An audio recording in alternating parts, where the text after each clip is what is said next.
სრული სიგიჟე ხდება პოკროვსკში, უკვე 2 დღეა ინტერნეტ სივრცე დაიპყრო აი ამ კადრებმა, რომელსაც ახლა ხედავთ. ყველა საინფორმაციო საიტი თუ სოციალური ქსელის პლატფორმა, რომელიც ადევნებს თვალს რუსეთ-უკრაინის ომის მიმდინარეობას, აზიარებს ამ მასალას, რომელიც რაღაცა ფილმის სცენარს გავს, წარმოუდგენელი მისია, შეუსრულებელ მისიასაც ადარებდნენ, ასეთი კომენტარებით შემოხვდა, სადაც ჩანს 2 ამერიკული ვერტმფრენი, Black Hawk-ები, შავი ქორები, რომლებიც მიდიან კონტაქტის ხაზთან ძალიან ახლოს და ხდება დესანტის გადმოსხმა, შემდეგ უკვე ეს სამხედროები აგრძელებენ სახმელეთო ოპერაციას და მათი ამოცანა იყო უსაფრთხოების უზრუნველყოფა მომარაგების ხაზებისთვის და იმ ზონების გაწმენდა, სადაც მანამდე შეჟონილი იყვნენ რუსი სამხედროები. საუბარია პოკროვსკის ერთ-ერთ გარე უბანში ინდუსტრიულ ზონაზე. ამ ყველაფერზე დაწვრილებით შემდეგ უფრო მოგიყვებით და სხვა კადრებსაც გაჩვენებთ, რომელიც ამ ოპერაციას ეხება, თუმცა მანამდე უნდა აღვნიშნო, რომ ამ ამბის ერთ-ერთი მთავარი გარემოება ის გახლავთ, რომ მასში უშუალოდ მონაწილეობდა და ხელმძღვანელობდა ამ ოპერაციას უკრაინის სამხედრო დაზვერვის სამსახურის უფროსი კირილ ბუდანოვი და შემდეგ გავრცელდა უკვე ფოტომასალაც, სადაც ის უკრაინელ სამხედროებთან ერთად ჩანს პოკროვსკში. ხო, ამაზე მოგვიანებით, მათ შორის მოგიყვებით თუ როგორ განვითარდა პროცესი, რა ვერსიები არსებობს ამ ეტაპზე, განსხვავებულ სცენარზე საუბრობენ რუსული და უკრაინული წყაროები, თუმცა მანამდე ალბათ სწორი იქნება უფრო, რომ ზოგად სიტუაციაზე ვისაუბროთ, რა ხდება პოკროვსკის და მირნოგრადის გარშემო, აი ამ ზონაში, სადაც ახლა შეიძლება ითქვას, რომ გადამწყვეტი ბრძოლები მიმდინარეობს, თუ დავაკვირდებით და გავითვალისწინებთ დინამიკას, რომელიც არის და პროცესებს, რაც ხდებოდა ბოლო რამდენიმე დღის განმავლობაში, შეიძლება ითქვას, რომ უახლოეს დღეებში ან მაქსიმუმ 2-3 კვირაში აქ ყველაფერი უკვე გარკვეული იქნება. ან რუსები ერთ წელზე მეტი ხნის მცდელობის შემდეგ საბოლოოდ ხელს ჩაიგდებენ პოკროვსკს და მირნოგრადს, პრინციპში აი ამ მთლიან ზონას, რომელიც აი ამ ეგრეთ წოდებულ ქვაბში არის ახლა მოქცეული, ამ პირიქით რაღაც სასწაულით უკრაინელები მოახერხებენ იმას, რომ შეაკავებენ მტრის წინსვლას და შეინარჩუნებენ კონტროლს პოზიციებზე და შეინარჩუნებენ კონტროლს ძალიან მნიშვნელოვან მომარაგების გზებზე, რომელიც არა მხოლოდ აი ამ ზონისთვის, არამედ სხვა დასახლებებისთვის და შემდგომი პერსპექტივისთვისაც არის სტრატეგიულად მნიშვნელოვანი ამოცანა. მონიშნები, რომელსაც ახლა ხედავთ, ეს არის 1 ნოემბრის მონაცემები, ანუ 1 დღის წინ განახლებული ინფორმაციაა. დააკვირდით ნაცრისფერ ზონებსაც და წითელ ზონებსაც. ნაცრისფერი ზონა გულისხმობს, რომ ახსნა კიდევ ერთხელ, ვინც არ იცის მათთვის, იმ ტერიტორიებს, სადაც მიმდინარეობს შეტაკებები, სადაც არის ფიქსირდება რუსული ჯგუფების შეჟონვა და მიმდინარეობს ასევე ოპერაციები ორივე მხრიდან დრონების გამოყენებით. წითელი მონიშნები კი გულისხმობს იმ ტერიტორიებს, რომელიც უშუალოდ დაკავებული აქვთ უკვე რუს ოკუპანტებს და სადაც ფიქსირდება მათი გამყარებული, ესე ვთქვათ, გამაგრებული პოზიციები უკვე. და რა ხდება წინა დღეებში, ესე იგი, როგორც თქვით, აქ დრამატულად შეიცვალა სიტუაცია, განსაკუთრებით ბოლო 2-3 დღის განმავლობაში 28 რიცხვის შემდეგ. 28-ში იყო აი ასეთი სურათი, კიდევ რამდენიმე დღით ადრე, აი ნახოთ ესაც, ესე იგი, ოქტომბრის შუა რიცხვების შემდეგ, კი ბატონო, აი 16 რიცხვისთვის იწყება წინსვლა, აი აქ პოკროვსკის სამხრეთ დასავლეთ ნაწილში, აი ეს ერთი მიმართულება ჩნდება, შემდეგ უკვე ემატება მას თანდათან მომდევნო დღეების განმავლობაში ნაცრისფერი ზონები, კიდევ მეტი შეჟონვა ქალაქის ცენტრისკენ, კიდევ მეტი სამხრეთ დასავლეთ ნაწილში და აი 25 რიცხვიდან ეს გაფართოება უფრო თვალშისაცემი ხდება. 26, 27 და აი 28-დან უკვე მფართოვდება წითელი მონიშნაც და უშუალოდ პოზიციების გამყარება რუსების მხრიდან. 29, 30, 31 ხედავთ რა მხელა სხვაობა არის და 1 ნოემბერი. ბოლო განახლება, როგორც ხედავთ აქ უკვე ძალიან სწრაფი დინამიკა არის, ძალიან სწრაფად თითქმის მთელი ქალაქის დასახლებული ნაწილის ტერიტორიაზე ხდება სამხედრო მოქმედებების გაფართოება და აქ არის უმძიმესი ბრძოლები აი ახლაც, როდესაც მე ამ ვიდეოს ვწერ. იმისთვის რომ უფრო ცხადად აღიქვათ ამ პროცესის სიმძაფრე, გაჩვენებთ ამ მოკლე ვიდეოს, სადაც ჩანს უკრაინელი სამხედროების გადაადგილება პოკროვსკის ერთ-ერთ დასახლებულ ზონაში და უბრალოდ მე აღარ ვისაუბრებ და დააკვირდით რამდენად ინტენსიურად მიმდინარეობს დარტყმები დრონების გამოყენებით.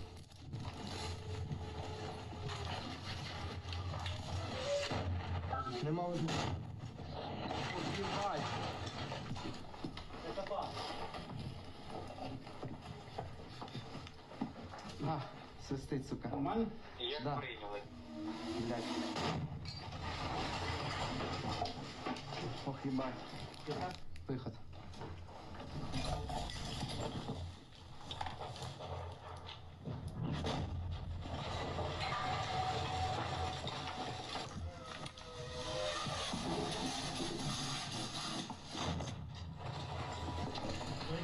Ты въебала?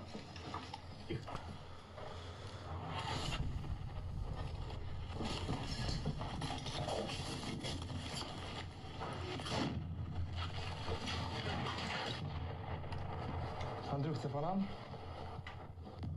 Виход ще.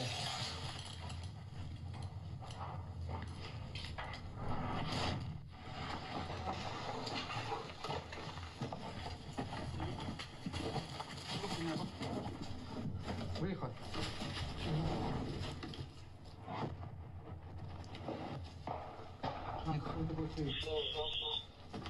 Пизда нас нахуй разбирает. Сука, опять.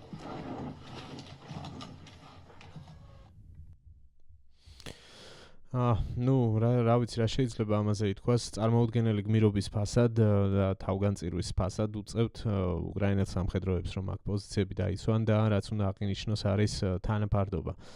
ანუ 1/5-ზე არის შეფარდება სამხედრო მოსამსახურების თვალსაზრისით, ანუ უკრაინელების და რუსების აქ სულ უფრო და უფრო მეტი დანაყოფების თავმოყრა და შეყვანა ხდება რუსების მხრიდან, მათ ძალიან ბევრი დანაყოფი ყავთ პოკროვსკის მიმართულებით მობილიზებული, დონეცკის ოლქში სრულად ამაზე არაერთხელ გვისაუბრია და მათ შორის ეს ბოლო მონიშნებს თუ დააკვირდებით, აი აქ მაგალითად ეს არის 1 ნოემბრის მონაცემი, როგორც გითხარით, 3 სხვადასხვა დანაყოფი არის აქ რუსების მონიშნული, თუმცა თუ გადავალთ ოდნავ უკან ნახავთ რომ აი აქ ეს დანაყოფები არ იყო იგივე 30 ოქტომბრისთვის, თუმცა შემდეგ უკვე დამატებით მას შემდეგ რაც ახალი მიმართულებები გაჩნდა და წინსვლა იყო, გადმოიყვანეს აქ დამატებით 3 დანაყოფი. როდესაც ვსაუბრობთ დამატებით დანაყოფების შეყვანაზე და დამატებით ტერიტორიების დაკავებაზე, ცხადია ამ ყველაფერში უნდა ვიგულისხმოთ ასევე დრონების ოპერატორები,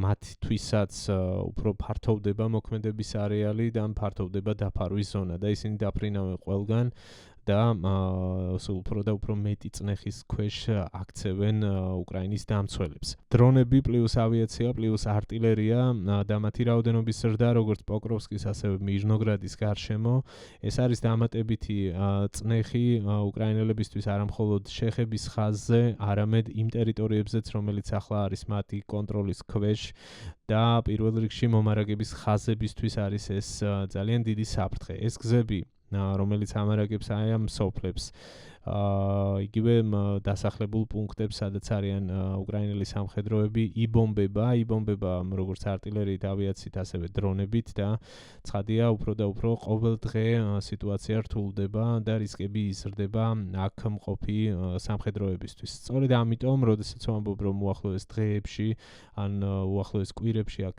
გადაწყვეტილებები უნდა მიიღონ, ამას გულისხმობ, რომ ახლა არის მთავარი დილემა უკრაინის შეიარაღებული ძალებისთვის. ამას არ ვამბობ პრინციპში მხოლოდ მე, ამას ამბობს უამრავი ჩემი კოლეგა ჟურნალისტი თუ მიმომხილველი, რომელიც პროცესებს ადევნებს თვალს, ამას ამბობენ თავად უკრაინელი მიმომხილველებიც, რომ ახლა უნდა მიიღონ მათ გადაწყვეტილება, გამაგრონ კიდევ უფრო მეტად, შემოიყვანონ უფრო მეტი სამხედრო და იბრძოლონ, ასე ვთქვათ, აი ამ ქალაქების დასაცავად ბოლომდე და მოხდეს ისე, რომ როგორც მაგალითად ბახმუტის შემთხვევაში, სადაც უამრავი დანაკარგი იყო და საბოლოოდ დაიკარგა ეს ქალაქი, თუ მიიღონ გადაწყვეტილება უკან დახევასთან დაკავშირებით, გაამაგრონ აქ თავდაცვითი ზღუდე აი ამ ზონაში დაახლოებით, პოკროვსკის და მირნოგრადის მიღმა და ამ ხრივ ორი მიზანი დაისახონ, პირველ რიგში ცოცხალი ძალის უსაფრთხოება და მათი გადარჩენა, ტყვეჩავარდნისგან თუ განადგურებისგან და მეორე მიზანი, რომ აქ მოახდინონ დამატებით ძალების კონცენტრაცია იმისთვის, რომ ხელი შეუშალონ შემდგომში უკვე წინსვლას რუსის სამხედროების სხვა უფრო დიდი მიზნებისკენ. პოკროვსკის და მირნოგრადის დაკავების შემთხვევაში, რა თქმა უნდა, რუსებს გაეხსნებათ მადა და სამხედრო თვალსაზრისით ეს იქნება სტრატეგიული მიღწევა მათთვის. იქიდან გამომდინარე, რომ სხვა არაერთი მიმართულებით შემდგომ უკვე უფრო მეტი შესაძლებლობები იხსნება და მეტი პერსპექტივა ჩნდება, ამაზე ვისაუბროთ და მეორე მხრივ ეს არის დიდი პოლიტიკური ამბავი. პუტინს სჭირდება რაიმე სახის ბრჭყალებში გამარჯვების დემონსტრირება ახლა, ძალიან სჭირდება, განსაკუთრებით ზაფხულის განმავლობაში წარუმატებლობის ფონზე, იმის ფონზე, რომ დობროპილიას შეტევა ჩაუვარდათ და აქ მიიღეს კონტრშეტევა და ახლა ეს ზონა ასე გამოიყურება, სრულად გაწმენდილი არის აქ რუსის სამხედროების მხრიდან, ორი პატარა ჯგუფი რჩება ალყაში და გარდა ამისა, როდესაც პოლიტიკურ ნაწილზე ვსაუბრობთ, არ უნდა დაგვავიწყდეს ის, რომ ტრამპმა დასცინა სულ ცოტა ხნის წინ და ჯეი დი ვენსმაც დასცინა პუტინს და თქვეს, რომ როცა რომ 5 დღეში უნდა მოეგოთ ომი, ვერაფერს წინსვლას ვერ აჩვენებენ ისინი რეალურად ბრძოლის ხაზზე. აქედან გამომდინარე, პუტინს როგორც შიდა აუდიტორიისთვის, ასევე საგარეო ასპარეზზე ჭირდება ძალის დემონსტრირება ახლა და ეს მისთვის არის ძალიან მნიშვნელოვანი. პოლიტიკურ ამბავს რომ გავცდეთ, ვახსენეთ სტრატეგიული მნიშვნელობა და ამაზეც ვიტყვი ორიოდე სიტყვას, ესე იგი, რატომ არის ეს ყველაფერი გადამწყვეტი და რატომ ჩადო ამ ხელა რესურსი რუსეთმა მთელი ამ 1 წელზე მეტი ხნის განმავლობაში უამრავი სამხედრო ტექნიკა დაკარგეს, ათასობით ჯარისკაცი დაიღუპა პოკროვსკისთვის ბრძოლაში და რატომ? იმიტომ რომ აქ გადის ძალიან მნიშვნელოვანი სტრატეგიული გზები, გადის რკინიგზა, გადის გზატკეცილები, რომელიც უკავშირდება დასავლეთით მიმართულებით არაერთ მნიშვნელოვან ქალაქს, ჩრდილოეთით დობროპილია, აქეთ უკვე კიდევ უფრო ჩრდილო-აღმოსავლეთით კრამატორსკი, სლავიანსკი და მთელი ეს ზონა, რომელიც განსაკუთრებით მნიშვნელოვანი არის უკრაინის თავდაცვისთვის. იმ შემთხვევაში თუ ამ გზებს გააკონტროლებენ რუსები, მათთვის ბევრი ახალი შესაძლებლობა ჩნდება. და სწორედ ამიტომ არის და აღინიშნება აქ, რომ ახლა უკრაინისთვის ალბათ შემდეგი გეგმა იქნება ის, რომ ამ ზონაში დაიკავონ პოზიციები და უკვე შემდგომ აღარ მისცენ საშუალება წინსვლის რუსებს იმ შემთხვევაში თუ საბოლოოდ მიიღებენ გადაწყვეტილებას, რომ დატოვონ პოკროვსკი და დატოვონ მირნოგრადი. ბოლოს დაუბრუნდები ამბავს, რომლითაც დავიწყე ეს ვიდეო, ბუდანოვის სპეცოპერაცია, ვერტფრენებით დესანტის გადასხმა. გეტყვით სად ხდებოდა კონკრეტულად ეს ამბავი და გეტყვით ვერსიების შესახებ, რა ცნობებია ამ ეტაპზე ოპერაციის შედეგებთან დაკავშირებით.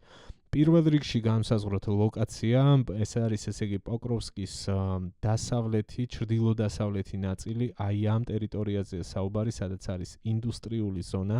მოცემული იყო კონკრეტული კოორდინატებიც, მონიშნული იყო ამ კოორდინატებში აი ეს ადგილი დაახლოებით ეს შენობები და რომელიც ესაზღვრება ამ მწვანე ზონას და პრინციპში ამ კადრებშიც რომელიც ვნახეთ იგივე შეგვიძლია ვთქვათ, რომ იგივე რელიეფი ჩანს, აქაც არის მწვანე ზონა, როგორც ხედავთ, მინდორი, სადაც ხდება დესანტი, ხდება გადმოსვლა ვერტფრენებიდან და შემდეგ იწყება ეს სახმელეთო ოპერაცია. შეეხება მის შედეგებს, ამ ვიდეოს გავრცელებიდან მალევე რუსულმა წყაროებმა დაიწყეს ინფორმაციის ინტენსიურად გავრცელება, რომ ამ ჯგუფების წევრების ძირითადი ნაწილი მათ გაანადგურეს, ვრცელდებოდა დრონების მასალაც, კადრები, სადაც ჩანდა სამხედროების განადგურება, ახლო კადრებით, თუმცა უნდა აღინიშნოს, რომ იქ ვერანაირად ვერ მოხდებოდა იდენტიფიცირება. რეალურად იყო თუ არა აი ამ ჯგუფის წევრების განადგურება თუ სხვა რომელიმე სექტორში პირობითად სხვა უკრაინული დანაყოფის რომელიმე სამხედროს განადგურება, ამაზე ცხადია ვერაფერს ვერ ვიტყვით დაზუსტებით. ყოველ შემთხვევაში უკრაინული წყაროები, უკრაინული ოფიციალური საინფორმაციო საშუალებები ამას კატეგორიულად უარყოფენ, ავრცელებენ ცნობებს, რომ ეს რუსული არხებით გავრცელებული ნიუსები არის ფეიკი, რომ არანაირი მსგავსი არ მომხდარა, მათ შორის რუსები ამბობდნენ იმასაც, რომ ორი ვერტმფრენიდან ერთ-ერთი დავაზიანეთ და ჩამოვაგდეთო და ამ ფაქტსაც კატეგორიულად უარყოფს უკრაინული მედია. ხო, რადგან ვერტმფრენები ვახსენეთ, აქ კიდევ ერთი მასალა მაქვს, რომელიც მინდოდა რომ მეჩვენებინა თქვენთვის, აქ ჩანს ტელეფონით გადაღებულ კადრებში ვერტმფრენების ძალიან დაბალ სიმაღლეზე გადაფრენა. ხედავთ, ეს არის ჯერ ერთი. ხედავთ ხო როგორ დაბალ სიმაღლეზე მიფრინავს და შემდეგ გამოჩნდება მეორე. კი ბატონო, აგერ არის. აი ამ ორი ვერტმფრენით Black Hawk-ებით მოხდა მოკლედ დესანტის გადაყვანა და კიდევ ერთი საინტერესო კადრი მქონდა, ამასაც ვიპოვი, სადაც ესე იგი რუსული დრონით იყო ეს ამ ვერტმფრენების გადაფრენა გადაღებული. კი ბატონო, აგერ არის. ესე იგი, ნუ რომ ავხსნა, რატომ არის დრონი ასფალტზე ამ შემთხვევაში, ეს არის ესეთი ტაქტიკა, რასაც რუსებიც იყენებენ და უკრაინელებიც. ჩასაფრებული დრონებია, ასე ვთქვათ, ისინი არიან განლაგებული ასე მიწის ზედაპირზე ან გზის საფარზე და ელოდებიან მოწინააღმდეგის გამოჩენას, ან ჯავშან ტრანსპორტიორის, ან რამე სხვა ტიპის სამხედრო ტრანსპორტის და მოულოდნელად ხდება აფრენა და მათი განადგურება. ამ შემთხვევაში ესეთი ტიპის ჩასაფრება იყო და სწორედ ამ დროს კადრმა დააფიქსირა ამ ორი ვერტმფრენის ამერიკული ვერტმფრენების გადაფრენა, რომელიც ყავს სწორედ უკრაინის სამხედრო დაზვერვას მის დაქვემდებარებაში ამ რუსულ მასალაშიც ჩანს მოკლედ ეს ორი ვერტმფრენი. უშუალოდ ოპერაციის შედეგებზე მოახერხეს თუ არა თავისი ამოცანის შესრულება ამ კონკრეტულმა სამხედროებმა, როგორ განვითარდა შემდეგ პროცესი, მოხდა მათი განადგურება თუ არა და ასე შემდეგ, ამაზე რთულია ცხადია საუბარი, ვიდრე არ იქნება უფრო მეტი დაზუსტებული ინფორმაცია, უფრო მეტი მტკიცებულება ამა თუ იმ მხარიდან წარმოდგენილი. ამაზეც ალბათ უახლოეს დღეებში უფრო მეტი გვეცოდინება. ნუ თუმცა რა შეიძლება ითქვას, საინფორმაციო თვალსაზრისით ეს იყო ძალიან გაბედული სვლა, ამ ომის ნაწილია ცხადია ეს ყველაფერიც. ემოციური თვალსაზრისით ის რომ თავად ერთ-ერთი ყველაზე პოპულარული სამხედრო ფიგურა ზოგადად უკრაინის სამხედრო დაზვერვის ხელმძღვანელი ბუდანოვი, რომელიც ზოგადად გამოირჩევა ესეთი თავზე ხელაღებულ ოპერაციებში პირადი ჩართულობით და მონაწილეობით ჩადის აი ასეთ ცხელ ზონაში, აი ასეთ მნიშვნელოვან დროს და ატარებს ესეთ ოპერაციას ემოციური თვალსაზრისით და საინფორმაციო ომის თვალსაზრისით. ცხადია მნიშვნელოვანი არის, ამ ყველაფერს დატვირთვა აქვს უშუალოდ იმ სამხედროებისთვის, რომელიც ახლა თავის სიცოცხლის რისკის ფასად იცავენ პოკროვსკს და მიმდებარე დასახლებებს, მათთვის ეს ცხადია გამომხნევებელიც იქნებოდა. გარდა ამისა, გავრცელდა ასევე კადრები, სადაც ჩანს კირილ ბუდანოვი, სადაც ჩანს უკრაინის გენშტაბის უფროსი, აი ამ კადრებსაც გაჩვენებთ, თავად სირსკიმ გაავრცელა ეს მასალა და ამ ინფორმაციაში ნახსენებია, რომ როგორც სირსკი, ასევე ბუდანოვი და სხვა სამხედრო მაღალჩინოსნები, ნუ აი აგერ ჩანს ბუდანოვი, არიან პოკროვსკში, პოკროვსკის მიმართულებაზე და გეგმავენ აქ აი ამ კადრებით თუ იმშელებთ, ყველა უყურებს რუკებს და გეგმავენ საპასუხო მოქმედებებს თუ რა უნდა განახორციელონ მათ მტრის შესაკავებლად და აი აქ ამ ინფორმაციაში პოსტში, რომელიც უკრაინის გენშტაბის უფროსმა გაავრცელა, ორი რამ წერია, ასევე რომ პოკროვსკს ვამაგრებთ და მიჟნოგრადს ვამაგრებთ. თუ დავეყრდნობით ამ ინფორმაციას, რომელსაც ოფიციალურად ავრცელებენ, არანაირი ალყა ამ ეტაპზე არ არის, რასაც რუსები გვიყვებიან და სიტუაცია რთული, მაგრამ ჯერჯერობით მაინც კონტროლირებადი რჩება უკრაინის მიერ. დაველოდოთ მოკლედ რა მოხდება, ძალიან სწრაფად დინამიურად ვითარდება პროცესი, პოკროვსკი ძალიან მნიშვნელოვანია როგორც თქვით და ნახოთ მოახერხებენ თუ არა, პრინციპში იცით რა, სულ მეფიქრება დობროპილიაზეც, როდესაც ეს დობროპილიას გარღვევა დაიწყო, მაშინ ძალიან დიდი ესეთი პანიკა იყო თითქოს, რომ ამას უკვე აღარაფერი აღარ ეშველებოდა და ასე და ასე შემდეგ, მაგრამ მაშინ მოახერხეს უკრაინელებმა გარდატეხი შეტანა, მოახერხეს ის, რომ დაიბრუნეს ის ტერიტორიები, გაწმინდეს სრულად. ნახოთ ამ შემთხვევაში რა მოხდება, ძალიან დიდი ტესტი აქვთ, მოკლედ ახლა უკრაინის დამცველებს ჩასაბარებელი და ეს როგორც სამხედრო, ასევე პოლიტიკური მნიშვნელობით არის ძალიან დიდი დატვირთვის მქონე. ძალიან დიდი მადლობა ყურადღებისთვის. იმედია მოგეწონათ ვიდეო და თქვენთვის საინტერესო ინფორმაციის შემცველი იყო. თუ ასეა, დაალაიქეთ, არ დაგეზაროთ. გამოხატეთ თქვენი მოსაზრებებიც კომენტარებში ცხადია და თუ არ ხართ არხის გამომწერები, ჩემი თხოვნა იქნება, რომ გამოიწეროთ ჩემი არხი და დამეხმაროთ აუდიტორიის ზრდაში. დაგემშვიდობებით მოკლედ მომავალ ეპიზოდამდე.